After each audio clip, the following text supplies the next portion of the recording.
Okay.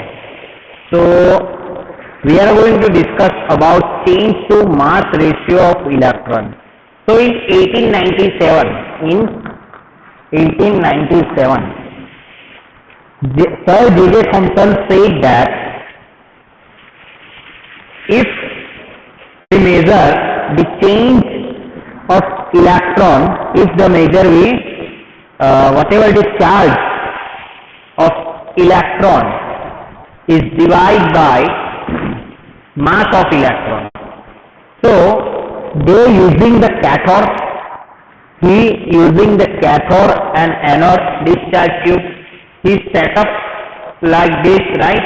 And he find the charge divided by mass of electron. So he find the ratio of charge divided by mass of electron, right? तो उन्होंने इस तरह से कुछ एक experiment setup किया. तो उन्होंने क्या किया, दो प्लेट रख दी, जैसे ही हमने डिस्चार्ज ट्यूब में देखा था, कैथोड रे डिस्चार्ज ट्यूब में, वही चीजें यहाँ पे यूज की है. बट उन्होंने यहाँ पे क्या किया कि एक तो electrical field and magnetic field दोनों को लगा दिया है यहाँ पे, electrical field and magnetic field. So वो ऑब्जर्व करना चाहते थे कि if we are applying electrical field and magnetic field what will happen, right. तो उन्होंने एक ऐसी एक एक्सपेरिमेंट सेटअप किया जिसके अंदर ये दोनों चीजें हो सकती है, राइट. और दोनों को बारी बारी से उन्होंने क्या किया, एक बार मैग्नेटिक फील्ड को अप्लाई किया, एक बार इलेक्ट्रिकल फील्ड को अप्लाई किया. फिर उन्होंने क्या किया कि जैसे ही कैथोड रे डिस्चार्ज ट्यूब थी उसी तरह का सेटअप उन्होंने सेट किया. और बाद में क्या किया कि जो चीजें उन्होंने यहाँ पे गैस यूज किया था, राइट, उसी तरह यहाँ पे भी वही सारे कैथोड रे डिस्चार्ज ट्यूब थी, वही उन्होंने यूज की. वो क्या फाइंड करना चाहते थे कि रेशियो जो था charge divide by mass of electron, right. तो हम यहाँ पे बोल सकते हैं कि जो भी नेगेटिव चार्ज होगा पार्टिकल पे, जो हमारा पार्टिकल होगा उसके ऊपर नेगेटिव चार्ज है, यानी कि ये इलेक्ट्रॉन है उसके ऊपर नेगेटिव चार्ज है, राइट. तो ये जो नेगेटिव चार्ज है, राइट, उसका जो मैग्नीट्यूड होगा वो कैसा होगा, इलेक्ट्रिकल फील्ड के साथ. क्योंकि ये जो हमारी इलेक्ट्रिकल फील्ड यहाँ से यहाँ जा रही है, तो यहाँ से जो इलेक्ट्रॉन्स निकल रहे हैं वो नेगेटिव है, तो उसका जो मैग्नीट्यूड होगा इलेक्ट्रिक फील्ड के साथ वो ज्यादा होगा, राइट. कैसे, जितना उसका मैग्नेटिक फील्ड और इलेक्ट्रिकल फील्ड के साथ इंटरेक्शन होगा उतना ही वो अपने ओरिजिनल पाथ से डेविएट होगा, उतना ही वो अपने ओरिजिनल पाथ से डेविएटेड होगा. मास ऑफ द पार्टिकल क्या है, mass of the particle is lighter. यानी कि मान लो कि आपके पास एक बड़ा स्टोन है और आपके पास डस्ट है. अगर फैन ऑन करोगे तो कौन सी चीजें पहले हवा में उड़ जाएगी, स्टोन या डस्ट, राइट. तो यहां पे भी यही होगा कि जो हमारा पार्टिकल यहां से निकल रहा है उसका जो वेट होगा वो कैसा होगा, बहुत ही लाइट होगा. इफ अगर लाइट होगा तो उसका डिफ्लेक्शन हाई होगा, उसका डिफ्लेक्शन कैसा होगा, हाई होगा, right. We say that the part of the original part of electron is deflected.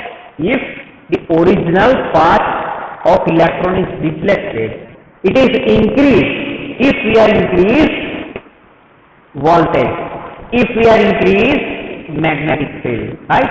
That means अब जितना ज्यादा magnetic field, जितना ज्यादा electrical field हाई करते जाओगे उतना ही इसका ओरिजिनल पाथ से डेविएट होना ज्यादा होगा, राइट. दैट मीन्स जितना ज्यादा करंट उतना ज्यादा डेविएशन, जितना ज्यादा मैग्नेटिक फील्ड इतना ज्यादा उसका deviation. Got my point, yes और नो.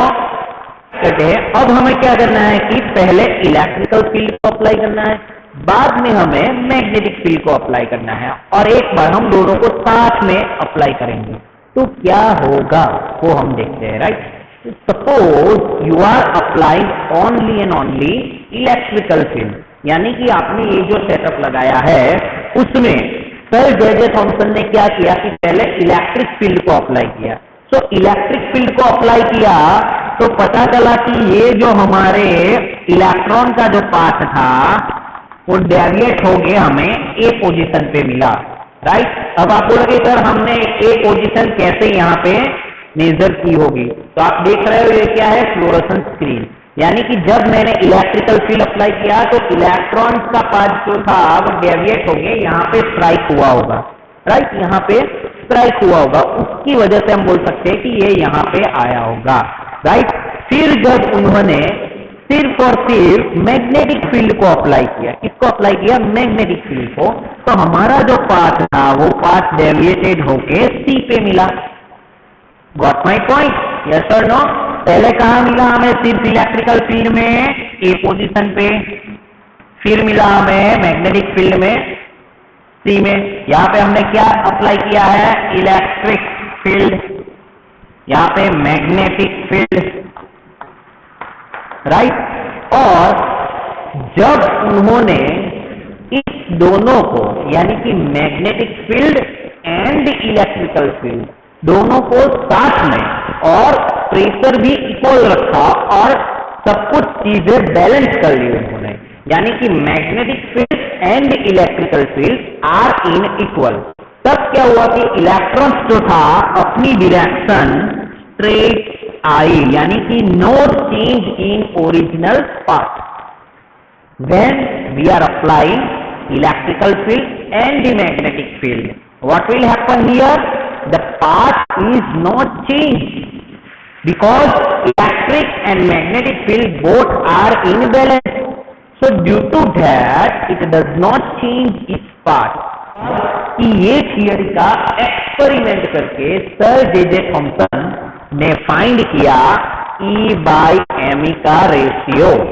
क्या फाइंड किया, E बाई एम का रेशियो तो फाइंड किया। Charge ratio E by M कितना है, 1.758820 into 10⁻11 coulomb into KG inverse, क्या है, कूलम इंटू केजी इनवर्स। तो ये तो हमें रेशियो मिला। क्या हम इस रेशियो पे से मास ऑफ इलेक्ट्रॉन फाइंड कर सकते हैं? ये जो हमारा charge by mass of electron है, यानी कि जितना भी मैग्नीट्यूड चार्ज होगा और जितना मास ऑफ इलेक्ट्रॉन होगा तो दोनों का रेशियो हमें इतना मिलेगा, राइट। तो अगर हमें मैग्नीट्यूड चार्ज की वैल्यू मालूम होगी तो हम ये मास ऑफ इलेक्ट्रॉन इजीली फाइंड कर सकते हैं, राइट। और ये चीजें किसने बताई, तो मिलिकन सर ने, मिलिकन ऑयल ड्रॉप एक्सपेरिमेंट, जिसके अंदर से हम ये चीजें समझ पाएंगे दी इलेक्ट्रॉन।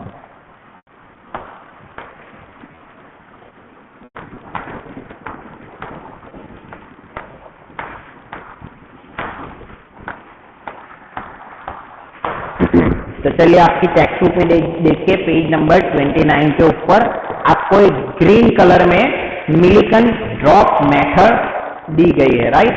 तो उसके ऊपर मैं थोड़ा सा आपको बता देता हूं कि जिस तरह से हमने cathode ray discharge tube use किया था इस तरह, राइट। लेकिन मिलिकन ने क्या किया, एक कंटेनर लिया ऐसे, तो वहां पे 2 पार्ट्स रखे और ऊपर से ऑयल को जो था उसको ड्रॉप करके करके रखे। तो ड्रॉप करे, जैसे मान लो कि यहाँ पे उन्होंने एक ऐसा किया, 2 शीट बना दी, यहाँ से ऑयल गिर रहा है, राइट, और यहाँ से हाई वोल्टेज करंट पास कर रहा है। तो यहाँ से जो भी चार्ज निकलेगा वो उन्होंने फाइंड किया था आर.ए. मिलिकन सर ने, राइट। तो मैंने पहले ही बताया था कि ये जो थियरी है, डिस्कवरी जो है, उसमें यहाँ पे जो नेम्स दिए गए, जैसे कि सर जे थॉमसन वो अकेले नहीं थे, ये बहुत ही बड़ा अभियान चला था जिसके अंदर बहुत ही सारे साइंटिस्ट ने इसके अंदर पार्टिसिपेट किया था, अपने अपने एक्सपेरिमेंट किए थे।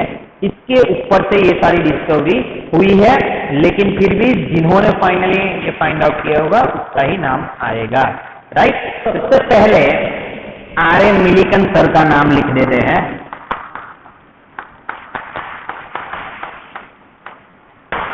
उन्होंने ड्रॉप एक्सपेरिमेंट किया। क्या एक्सपेरिमेंट किया, ड्रॉप एक्सपेरिमेंट। उससे से उन्होंने चार्ज निकाला, वो कितना आया, 1.6022 इंटू 10⁻⁻19 कूलम, राइट। अभी हमें फाइंड क्या करना है, मास ऑफ इलेक्ट्रॉन हमें फाइंड करना है। तो चलिए अभी चार्ज रेशियो हमने कितना देखा था, E/me कितना देखा था हमने, जो कि जे थॉम्पसन सर ने बताया था, E/me is equal to how much, 1.758820 into 10⁻11 coulomb into kg inverse, right. तो ये दोनों वैल्यू जो है उसमें से हम निकालने की ट्राई करते हैं मास ऑफ इलेक्ट्रॉन। तो mass of electron is equal to E/E/E/me, right. तो दोनों की वैल्यू रख देते हैं 1.6022 into 10⁻19 divide by 1.758820 into 10⁻11 coulomb into kg inverse, right. और यहाँ पे था हमारा कूलम, राइट। तो ये दोनों में से मास ऑफ इलेक्ट्रॉन जो हमें मिला, राइट, जो मास ऑफ इलेक्ट्रॉन हमें मिला वो कितना मिला, 9। We can say mass of electron is a 9.1034 into 10⁻31, right, yes, -3194 है। कूलम तो निकल जाएगा, केजी आएगा हमारा यूनिट। तो मास ऑफ इलेक्ट्रॉन हमने कितना निकाला, 9.1094 इंटू 10⁻31 kg। तो ये दोनों थियरी पे से हमें मास ऑफ इलेक्ट्रॉन भी मिल गया। Got it?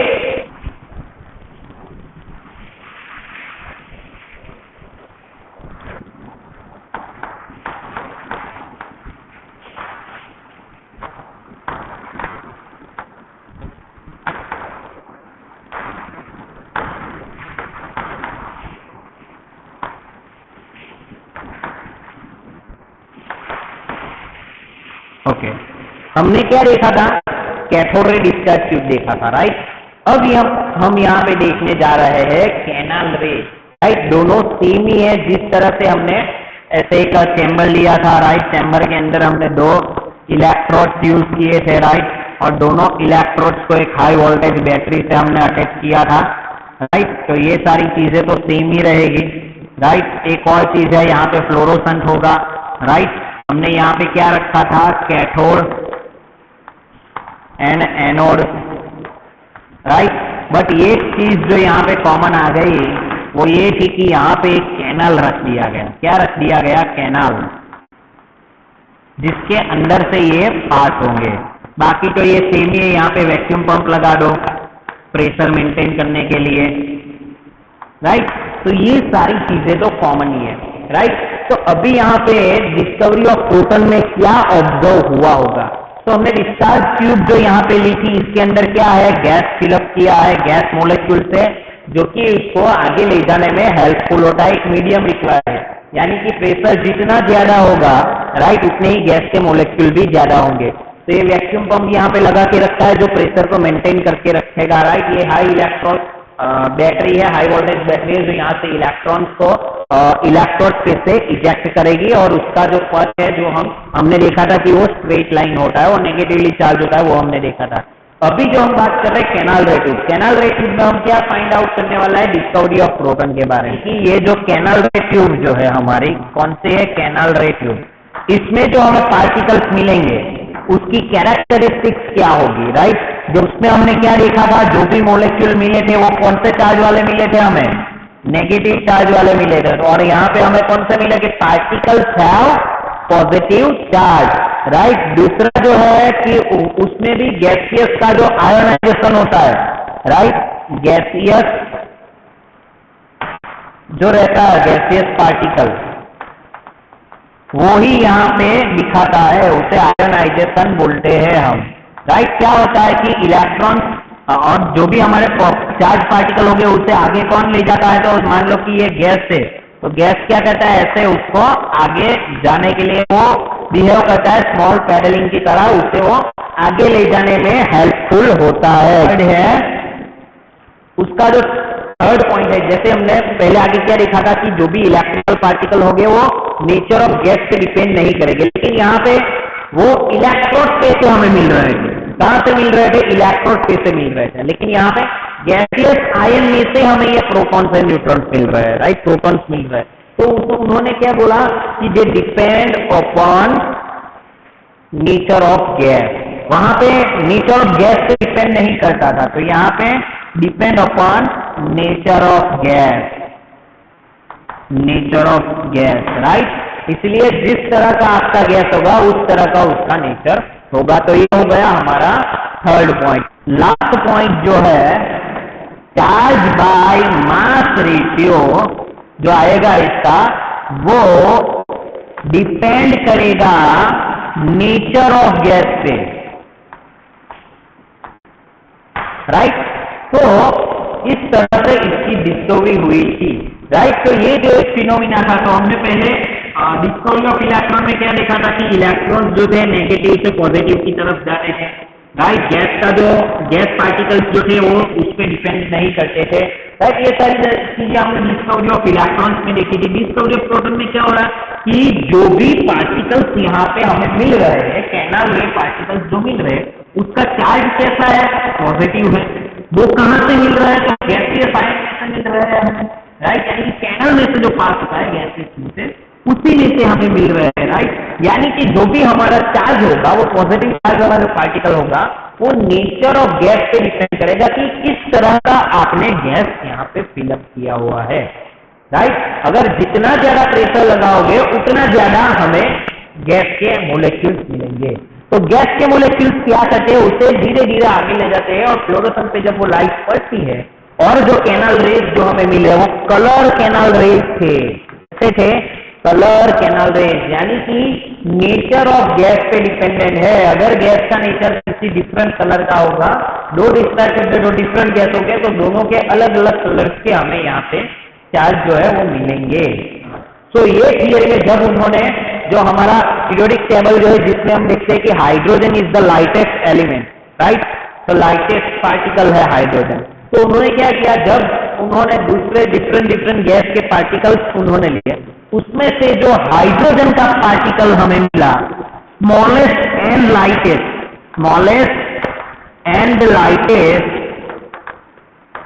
Positive particle which was hydrogen and it is known as a proton। हम इसे कौन से नाम से जानते हैं, प्रोटॉन के नाम से जानते हैं। तो ये थियरी पे से हमें जो सबसे स्मॉलेस्ट और लाइटेस्ट पॉजिटिव आयंस जो मिला, यानी कि प्रोटॉन मिला, राइट। हमने यहाँ पे क्या देखा कि गैस में से जो हमें आयंस मिल रहा पॉजिटिव पार्टिकल्स का, वो किसका है, स्मॉलेस्ट लाइटेस्ट पॉजिटिव जो है हमें प्रोटॉन का मिला। लेकिन अभी डिस्कवरी ऑफ न्यूट्रॉन कैसे आया, right. Discovery of proton and neutron की हम बात करें तो न्यूट्रॉन कैसे आया, राइट। तो चैडविक नाम के साइंटिस्ट ने बेरिलियम की सीट ली। किसकी ली, बेरिलियम की सीट ली, और इसके ऊपर अल्फा पार्टिकल्स, क्या अल्फा पार्टिकल्स का बॉम्बार्डिंग किया। जिस तरह से हमने रुदरफोर्ड मॉडल में देखा था ना, उसी तरह से यहाँ पे जो चैडविक साइंटिस्ट थे, उन्होंने आई थिंक 1932 उन्होंने क्या किया, इन 1932 alpha particle bombarding on beryllium seat and he observe that there is one particle is also there which have little bit greater than proton।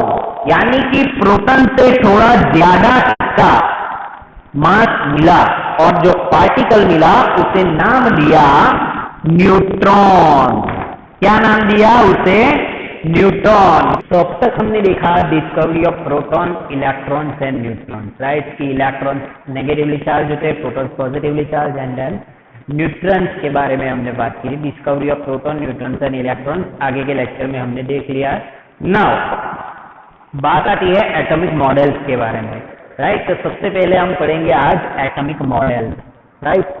तो क्या पढ़ने वाले हैं हम, एटॉमिक मॉडल, राइट। तो मैंने जैसे पहले ही आपको बताया है कि अकेले जीजे थॉम्सन ने ये फाइंड नहीं किया है, अकेले जो हमारे चैडविक थे, फैराडे थे, उन्होंने ये थियरी नहीं की है। ये एक बड़ी मूवमेंट थी जिसके अंदर बहुत सारे साइंटिस्ट थे जिनका नाम नहीं लिया गया है यहाँ पे, राइट। तो ऐसा नहीं है कि उनके साथ थोड़ा बहुत ये हुआ होगा, लेकिन कहीं कहीं रेफरेंस बुक में भी बहुत सारे साइंटिस्टों का भी नाम दिया गया है, राइट, उनके साथ जिन्होंने ये मूवमेंट में पार्टिसिपेट किया था, राइट, तो उसके साथ ये चली थी, राइट, तो जिसका जैसा सफल हुआ वैसे उसका नाम आया, राइट। तो यहाँ पे बात आती है एटॉमिक मॉडल्स के बारे में। तो एटॉमिक मॉडल्स की अगर बात करूँ तो हमने स्टैंडर्ड 9 में भी देखा था रुथरफोर्ड मॉडल, तो बोर मॉडल, वो सारे क्या थे, एटॉमिक मॉडल्स ही थे, राइट। तो जैसे जैसे एटम्स की अगर हम बात करें तो एटम्स पहले डाल्टन ने क्या बताया, John Dalton said it is indivisible, right. जैसे एटम्स जो है एक फंडामेंटल पार्ट है जिसे हम डिवाइड नहीं कर सकते हैं, ऐसा किसने बताया हमें, जॉन डाल्टन, राइट। फिर जाके मॉडर्न एटॉमिक थियरी आई, टाइम बढ़ता गया, मॉडर्न एटॉमिक थियरी में हमने देखा कि atom can be divide in 3 particles, सब पार्टिकल्स, एंड वो 3 सब पार्टिकल्स की डिस्कवरी हमने आगे के क्लास में डिस्कस की, राइट। तो पहला क्या था, इलेक्ट्रॉन की discovery, second proton and then neutron, right. तो ये सारे के सारे जो डिस्कवरी हुए थे वो एक डिस्चार्ज ट्यूब को एक फिनोमिना बेस लेके थियरी कॉन्सेप्ट को आगे बढ़ाया गया, जिसके ऊपर से इलेक्ट्रॉन्स का चार्ज भी हमने देखा, प्रोटॉन्स का भी देखा, राइट। तो जो बेसिक फंडामेंटल पार्टिकल्स है एटम के सब particles, right, proton, electrons and neutrons, right. तो उसके डिस्कवरी के बाद बहुत सारे साइंटिस्ट ने अपने अपने एटॉमिक मॉडल देना स्टार्ट कर दिया, राइट। तो वही थियरी आज हम सीखने वाले। तो सबसे पहला मॉडल आता है sir J Thompson, again J Thomson sir,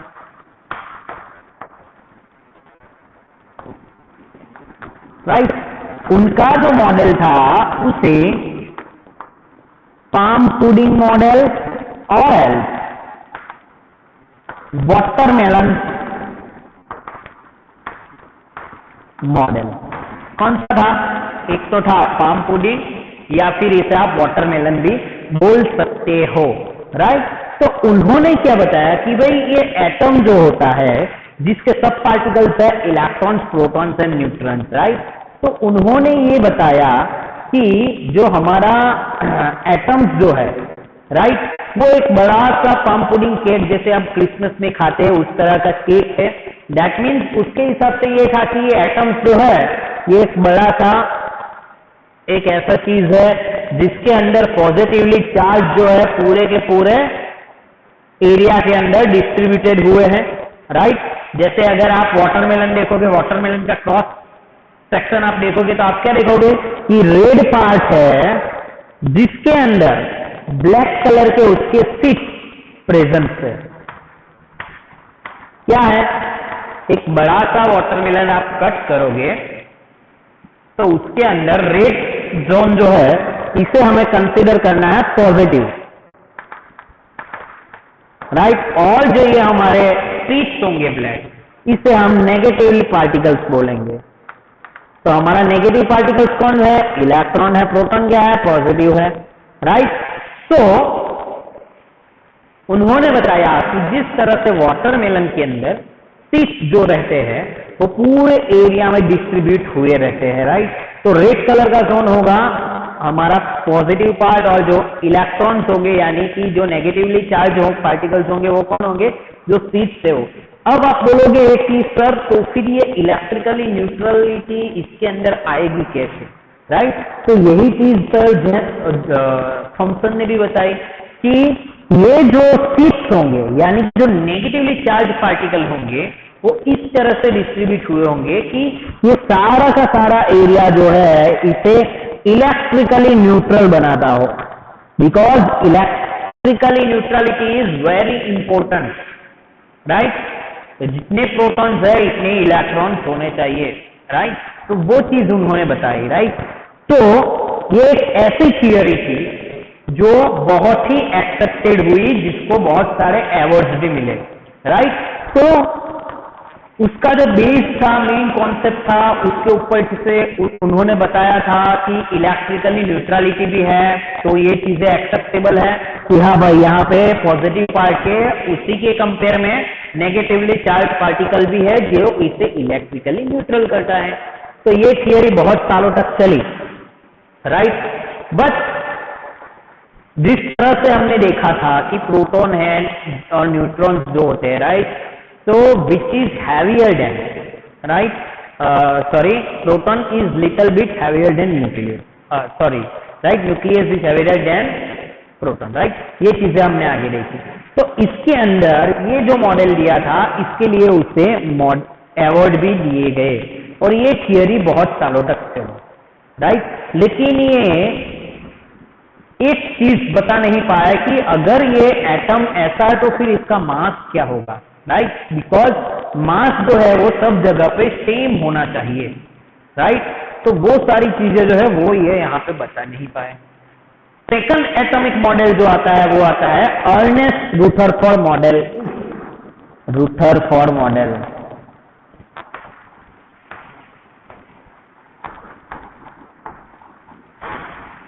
scattering of alpha particle, right. तो यहाँ पे दो और है जिसका नाम आपको आपकी टेक्स्ट बुक पे दिया गया है। ये मॉडल जो था, ये एक्सपेरिमेंट था, उसमें उनके एक स्टूडेंट थे अर्नेस्ट और दूसरे गाइगर, ये दोनों ने भी इसके साथ ये थियरी पे वर्क किया है, राइट।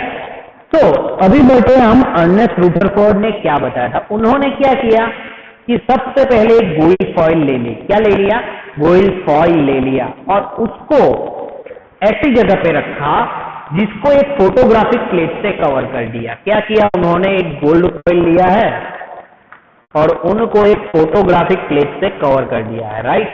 अब क्या किया कि ये जो हमारी गोल्ड फॉइल है उसके ऊपर उन्होंने अल्फा पार्टिकल को बॉम्बार्डिंग किया। किसको किया, alpha particle. Alpha particle positive होते हैं, राइट। तो अल्फा पार्टिकल उन्होंने इसके ऊपर स्ट्राइक किए, right. So he observe that most of the alpha particle pass through the gold foil। क्या किया, पहला ऑब्जर्वेशन क्या था, most of the alpha particle pass through the gold foil। याद आ रहा है स्टैंडर्ड 9, यस और नो, राइट। सेकंड ऑब्जर्वेशन ये था कि some of the alpha particle deviated or else deflected from its original path, and the last one is few of the alpha particle is bounced back, यानी कि it is deflected by 360 degree, यानी कि few of the alpha particles bounce back। क्या किया, few of the alpha particles are bounced back।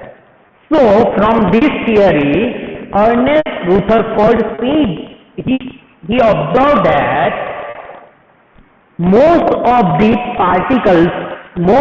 the gold foil particles have empty space। Most of the particles which is present in the gold foil is empty because it is passes through the gold foil। Alpha particles is passes through the gold foil. ये उनका first observation था। Second observation क्या था कि some of the alpha particles are deflected from original path, यानी कि जिस तरह से प्रोटॉन की डिस्कवरी हुई, जैसे प्रोटॉन कहाँ पे होगा, सेंटर पे होगा, ऐसा वो कंक्लूड करना चाहते थे, राइट।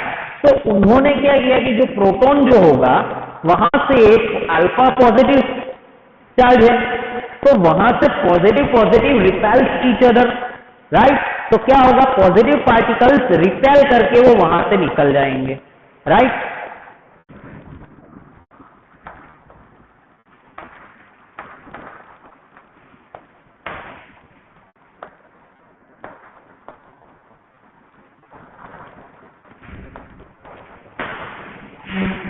ओके, तो अकॉर्डिंग टू हिज ऑब्जर्वेशन हम बता सकते हैं कि उन्होंने क्या कंक्लूड किया होगा। तो पहला क्या किया कि most of the gold foil यानी कि most of the atom which has empty space, क्या बोल सकते हैं कि एम्प्टी स्पेस है,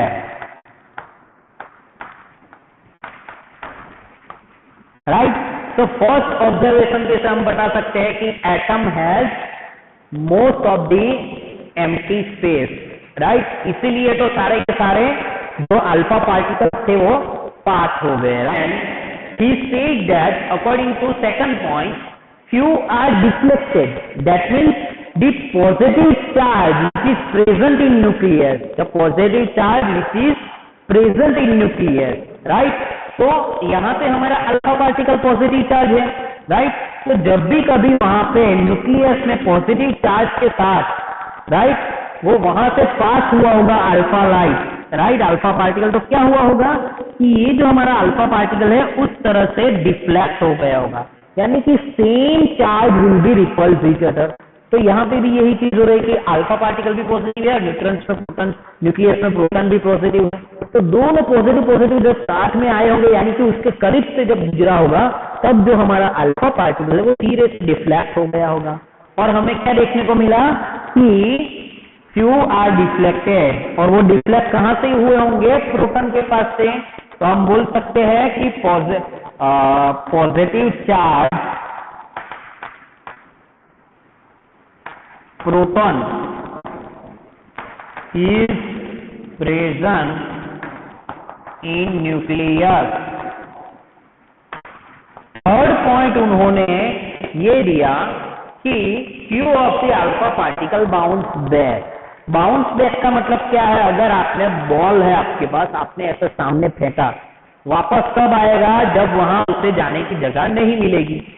अगर आप इस सरफेस पर, अगर आप बॉल को थ्रो कर रहे हो, मान लो कि ये बॉल है, आप इसके ऊपर डालोगे तो क्या ये वापस आएगा, नहीं आएगा। आप कौन सी डायरेक्शन से डाल रहे हो वो भी जरूरी है। तो अगर आपने यहां से इसको डाला तो क्या होगा कि बॉल ऐसे निकल जाएगा आगे, लेकिन आगे की सरफेस ऐसी है और आपने यहां से बॉल डाल दो वापस आएगा।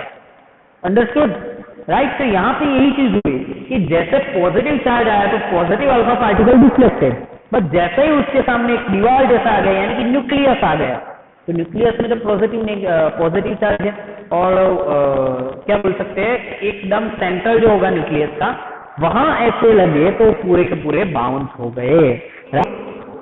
From the last point we can say that the nucleus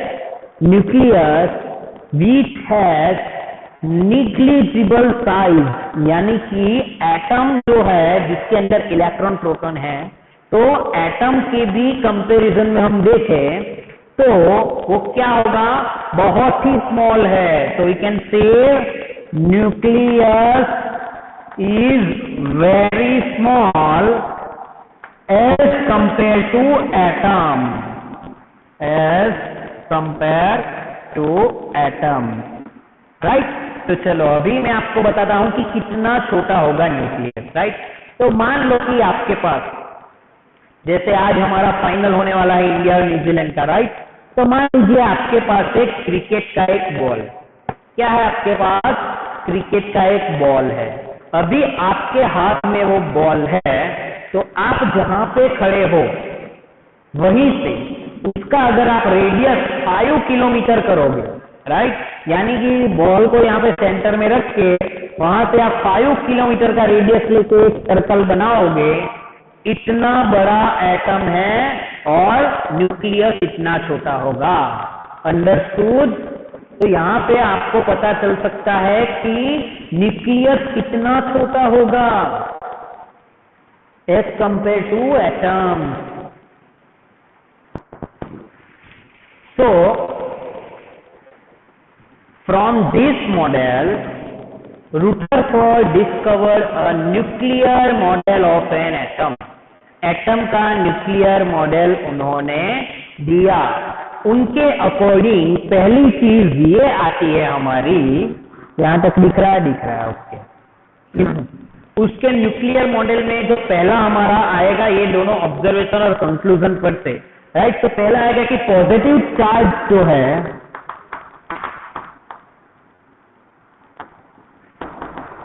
densely constructed in small region, यानी कि जो हमारा पॉजिटिव चार्ज होगा वो बहुत ही स्मॉल रीजन में होगा। अगर पूरे रीजन में होगा तो क्या होगा, ये ऑब्जर्वेशन ही नहीं आता हमारा, राइट। तो पहला तो ये हो गया कि हमारा पॉजिटिव चार्ज जो है वो बहुत ही स्मॉल होगा।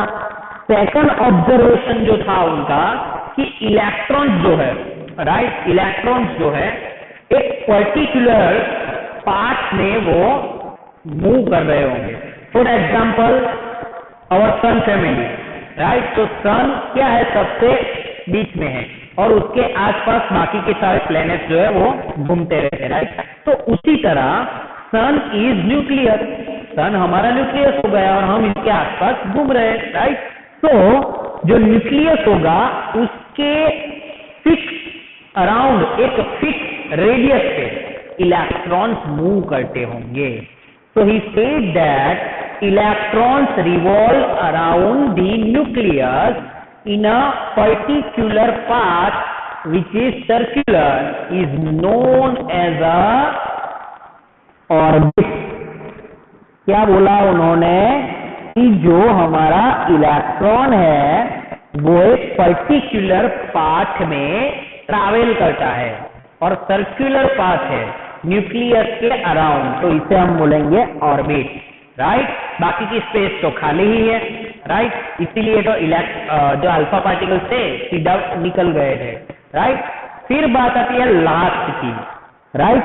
तो जिस तरह से मान लो कि अभी सन फैमिली का एग्जांपल मैंने आपको दिया, तो सन फैमिली में क्या होता है कि जो सन है हमारा वो बाकी के सारे प्लैनेट्स को अपने ओर खींचे रहता है।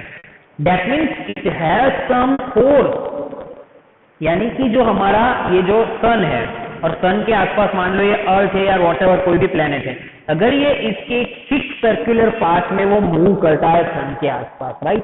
दैट मीन्स ऐसा कोई फोर्स होगा जो अर्थ को उसकी ऑर्बिट में ही घुमाएगा, ऑर्बिट से बाहर नहीं जाएगा। अगर हमारी अर्थ ऑर्बिट से बाहर चली गई तो क्या होगा, तहलका मच जाएगा, राइट। सन जो है उसको ये अर्थ यानी कि दूसरे प्लेनेट को अपनी ओर खींचे रहता है। That means it has some force. So according to this example Ernest Rutherford said that the electrons and nucleus has some kind of force which is known as a electrostatic force. Got it? On the third point, we can say that electrons and protons are held together with electrostatic force. कौन सा force? Electrostatic force. अभी ये सन family की हमने बात कर ली, right. तो हम भी अर्थ के ऊपर है, तो हम ऐसा कभी नहीं होता, अर्थ को आप अगर स्पेस में से देखोगे तो हमने कई वीडियो भी देखेंगे कि कितनी जोर से वो घूमती, राइट। तो इसका मतलब ये है कि हम जो है अर्थ के ऊपर भी, अर्थ हैज सम फोर्स, यानी कि हम और अर्थ के बीच में ऐसा एक फोर्स है जिसे हम ग्रेविटेशनल फोर्स बोलते हैं, राइट। उसकी वजह से हम यहाँ पे खड़े हैं। तो अगर ये फोर्स नहीं होता तो क्या होता, अर्थ घूमती हम चले जाते। यहाँ पे उन्होंने एटम की रेडियस भी दी है जो कि 10⁻⁻10 मीटर है, कि न्यूक्लियस है उसकी 10⁻⁻15 मीटर। अब इसे समझना हो तो मैंने आपको एग्जांपल दिया कि आपके पास एक क्रिकेट का बॉल है, आप जहां पे खड़े हो बॉल को सेंटर लेके आप 5 किलोमीटर का रेडियस बना लो, तो आपके हाथ में जो बॉल होगा वो हो जाएगा आपका, क्या होगा आपका, न्यूक्लियस, और बाकी एटम्स। तो एटम्स और न्यूक्लियस के बीच में इतना डिस्टेंस है। और next topic is atomic mass and atomic number. Atomic number and atomic mass, या फिर आप इसे मास नंबर भी बोल सकते हैं। Right. So both are different things, right. Atomic mass जो है आप इसे Z से इंडिकेट कर सकते हैं और मास नंबर को आप कैपिटल A से इंडिकेट कर सकते हो, राइट। तो चलिए आप समझते हैं, ये सीधा कॉन्सेप्ट है, हमें इसके अंदर डिटेल में नहीं जाना है। एटॉमिक मास किसे कहते हैं, फिर एटॉमिक नंबर किसे कहते हैं, राइट। तो एटॉमिक नंबर की अगर हम बात करें Z इज इक्वल टू, तो Z इज इक्वल टू होगा हमारा नंबर ऑफ इलेक्ट्रॉन और number of proton present in an atom, यानी कि एक एटम में कितने इलेक्ट्रॉन है, एक एटम में कितने प्रोटॉन है, इसके ऊपर से हम इसके एटॉमिक नंबर का अंदाजा लगा सकते हैं। फॉर एग्जांपल हम मान लेते हैं हाइड्रोजन, तो हाइड्रोजन के अंदर नंबर ऑफ इलेक्ट्रॉन भी 1 होते हैं, नंबर ऑफ प्रोटॉन भी 1 होता है, राइट। अगर मान लेते हैं दूसरा एग्जाम्पल हम लेते हैं सोडियम, तो सोडियम का एटॉमिक नंबर क्या आता है 11, उसके हिसाब से हम बोल सकते हैं कि 11 इलेक्ट्रॉन है और 11 प्रोटॉन है, राइट। तो ये हो गया हमारा एटॉमिक नंबर, राइट। अब बात करते हैं मास नंबर की, राइट। तो हम जानते हैं कि एटम्स होता है एटम्स, तो एटम्स के अंदर इलेक्ट्रॉन आते हैं, प्रोटॉन आते हैं, न्यूट्रॉन्स आते हैं, राइट। तो अब जैसे बात कर रहा हूं मैं मास नंबर की, राइट, यानी कि A की, तो ये होगा sum of proton present in atom and sum of neutron present in atom, यानी कि number of proton plus number of neutron, right. तो ये हो जाएगा हमारा मास नंबर। चलिए एक एग्जांपल ले लेते हैं हाइड्रोजन के बारे में। तो हाइड्रोजन में नंबर्स ऑफ प्रोटॉन कितने होते हैं 1, नंबर्स ऑफ न्यूट्रॉन 0, इसलिए इसका एटॉमिक मास कितना आता है 1 आता है। इसी तरह अगर एग्जांपल ले ले हम इससे कार्बन का, तो कार्बन में 6 प्रोटॉन 6 न्यूट्रॉन, तो टोटल मास इज 12। तो इस तरह से आप किसी भी एटम का मास नंबर निकाल सकते हो। तो ये दो चीजें हो गई, एक तो एटॉमिक नंबर हो गया, मास नंबर हो गया। अब लास्ट टॉपिक आता है वो है आइसोटॉप्स एंड आइसोबार, राइट। तो आइसोटॉप्स भी आपको मालूम है, आइसोबार्स भी मालूम है, राइट। वो बहुत ही इजी है, राइट। तो चलिए उनका डिफरेंस ही हम देख लेते हैं, आइसोटॉप्स और आइसोबार का। Isotope and isobar, right. तो आइसोटॉप्स एक ऐसी चीज है कि जिसके अंदर same element and different atomic mass, right. यहां पे क्या लिखा हमने, isotopes is equal to same element but different atomic mass, and यहाँ पे क्या होता है आइसोबार में different element and same atomic mass. चलिए एक एग्जांपल इसका ले लेते हैं। बच्चे लोग ना फॉर्म में आ जाता है, ये चीज आ गई मुझे तो समझ में आता ही है, राइट। इसलिए क्या करते हैं, गलती से एकदम स्पीडली लिखने में गलती कर बैठते हैं, ये चीज इसमें लिख देते, ये चीज इसमें लिख दे, तो पूरा सिस्टम बेकार। तो चलिए आइसोटॉप किसके बोलते हैं, सेम एलिमेंट, यानी कि मान लो मेरे पास ये 2 हाइड्रोजन है, तो इसका एटॉमिक नंबर क्या होगा 1 है, राइट। लेकिन इसका एटॉमिक मास डिफरेंट है, तो एक का होगा 1 और दूसरे का होगा 2, और तीसरा है आइसोटॉप जिसका होगा 1s3, यानी कि same atom but different atomic mass.